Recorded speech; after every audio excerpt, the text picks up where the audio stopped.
السلام علیکم ورحمۃ اللہ وبرکاتہ۔ الحمدللہ الذی لم یزل عالما قدیرا حیا قیوما سمیعا بصیرا واشہد ان لا الہ الا اللہ وحدہ لا شریک لہ واکبرہ تکبیرا وسیدنا محمد الذی ارسل رسولہ الی الناس کافۃ بشیرا ونذیرا وعلی آل محمد وصحبہ وسلم تسلیما کثیرا کثیرا۔ اما بعد فاعوذ باللہ من الشیطان الرجیم بسم اللہ الرحمن الرحیم۔ قال اللہ تعالی فی القرآن المجید والفرقان الحمید شہر رمضان الذی انزل فیہ القرآن صدق اللہ العظیم۔ اس آیت مبارکہ میں اللہ تعالی فرماتے ہیں کہ ہم نے قرآن مجید کو، قرآن پاک کو رمضان کے مقدس مہینہ میں نازل فرمایا۔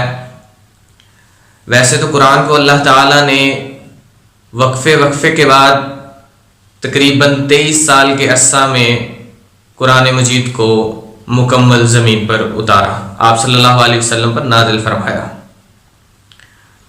اب قرآن ایک ایسی مقدس اور بابرکت کتاب ہے کہ اللہ رب العزت سب سے بڑی کائنات کی ہستی جس کی یہ کتاب ہے، اس نے یہ کتاب جس کو دے کر قاصد بنا کر بھیجی، جب وہ کتاب لے کر زمین پر آیا تو اس کا رتبہ بڑھا اور وہ فرشتوں میں سب سے اعلیٰ، سب سے بڑا فرشتہ، سب سے معزز اور مکرم بن گیا۔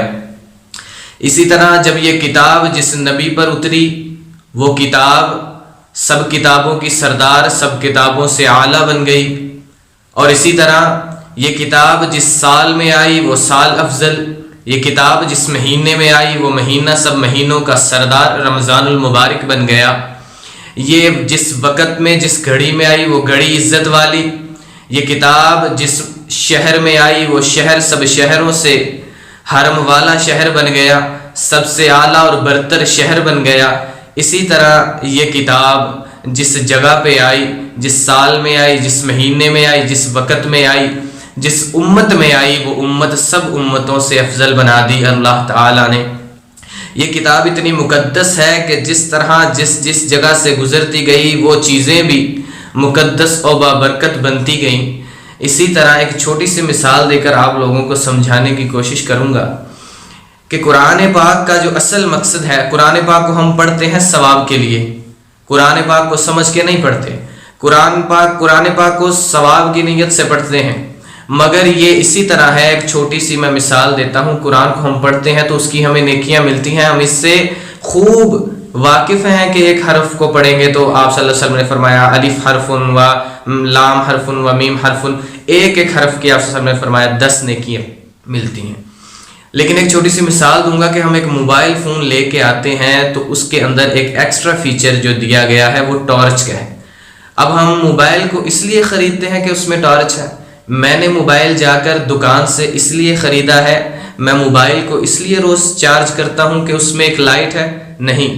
جواب یہ ملے گا کہ جو آپ لوگ موبائل خرید کر پرچیز کر کے لائے ہیں، اس کو روز چارج کرتے ہیں، اس کا اصل مقصد جو ہے وہ ٹارچ نہیں ہے، وہ تو ایک ایکسٹرا فیچر ہے۔ اصل جو اس میں چیز ہے وہ لوگ بتائیں گے آپ کو کہ وہ میسج کرنا ہے، وہ کال کرنا ہے۔ اسی طرح قرآن اسی طرح قرآن پاک کو ہم پڑھ لیتے ہیں، یہ ثواب اس کا ایکسٹرا فیچر ہے، ثواب ہمیں مل جاتا ہے، لیکن اس کو سمجھ کے پڑھنا، اس کے ذریعے اللہ سے کال ملانا، اللہ کے میسج جو اللہ تعالیٰ نے میسج بھیجا ہے ان کو پڑھنا، اصل مقصد قرآن کا یہ ہے۔ قرآن پاک میں جو ثواب ہے وہ اضافی ہے، اصل چیز ہدی للناس، ہدایت ہے لوگوں کے لیے، اس میں لوگوں کے لیے بھلائی ہے، اس میں لوگوں کے لیے مسئلوں کے حل ہیں، اس میں ضابطہ حیات مکمل دین کا جو اللہ تعالیٰ نے قرآن میں بنا کر بھیجا ہے وہ ساری چیزیں اس میں ہیں۔ اسی طرح اللہ تعالیٰ نے ایک اور مقام پر قرآن میں سورۃ بقرہ کی آیت نمبر 1 اللہ تعالیٰ فرماتے ہیں ذالک الکتاب لا ریب فیہ۔ اللہ تعالیٰ فرماتے ہیں کہ قرآن کے شروع میں اللہ نے فرما دیا یہ کتاب ذالک الکتاب لا ریب فیہ، یہ کتاب ہے اور اس میں شک کی گنجائش بالکل بھی نہیں۔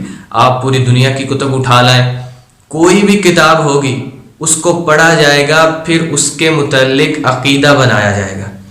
کتاب پڑھنے سے پہلے عقیدہ نہیں بنایا جا سکتا، کوئی بھی دنیا کی کتاب ہو، مگر قربان جاؤں میرے اللہ کی کتاب، اللہ تعالیٰ فرما رہے کہ کتاب پڑھنی بعد میں ہے، پہلے عقیدہ بنانا ہے۔ ذالک الکتاب لا ریب فیہ، کہ اس میں شک نہیں ہے، نا شک ہونے کا عقیدہ بنانا ہے، پہلے عقیدہ بنانا ہے پھر پڑھنا ہے۔ دنیا کی کتابیں پہلے پڑھی جاتی ہیں، بعد میں عقیدہ بنایا جاتا ہے۔ قرآن ایک بہت بڑا زندگی کا مکمل ضابطہ حیات ہے۔ ہمیں اللہ تعالیٰ سے دعا کرنی ہے کہ اللہ تعالیٰ ہمیں اس کو ثواب کی نیت سے بھی اور اس کی آیات کو سمجھ کر، اس کی قرآن کے ترجمے کو اور تفاسیر کو سمجھ کر پڑھنے کی توفیق عطا فرمائے۔ وآخر دعوانا ان الحمد للہ رب العالمین۔ السلام علیکم۔